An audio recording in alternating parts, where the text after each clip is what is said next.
গল্পের নাম মধ্যরাতের আজান। গ্রামের একদম শেষ মাথায় ছিল পুরনো এক মসজিদ। বহু বছর আগে সেখানে নামাজ হতো, কিন্তু এখন জায়গাটা পরিত্যক্ত।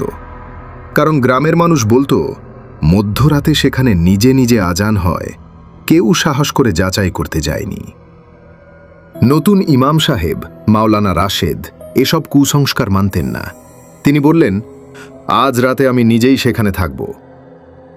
সেদিন রাত 11টার পর তিনি পুরনো মসজিদে ঢুকলেন, হাতে টর্চ, সাথে কুরআন শরীফ। চারদিকে ধুলো, ভাঙা জানলা, বাতাসে পচা গন্ধ। রাত ঠিক 12টা বাজতেই হঠাৎ মসজিদের মাইক নিজে নিজে চালু হয়ে গেল। তারপর ভেসে এলো আজানের সুর। কিন্তু সেটা মানুষের কণ্ঠ ছিল না, সুরটা ছিল কর্কশ, টানা, ভয়ঙ্কর। আল্লাহু আকবার! শব্দ শুনে পুরো মসজিদ কেঁপে উঠল। ইমাম সাহেব সাথে সাথে আয়াতুল কুরসি পড়তে লাগলেন। হঠাৎ সামনের কাতারে সাদা কাপড় পরা এক লম্বা মানুষ দাঁড়িয়ে গেল। তার মুখ দেখা যাচ্ছে না। সে ধীরে ধীরে মাথা তুলল। মুখ নেই, শুধু কালো অন্ধকার।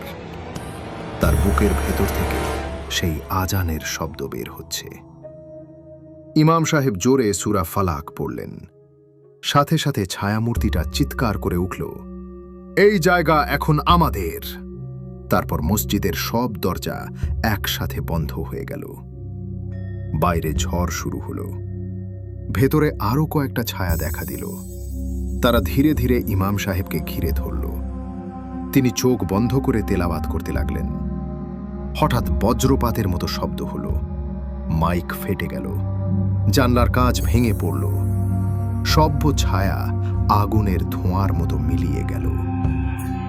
ভোরে গ্রামের মানুষ এসে দেখে মসজিদের মেঝেতে পোড়া দাগ, আর দেয়ালে কালো অক্ষরে লেখা, আজান আবার হবে।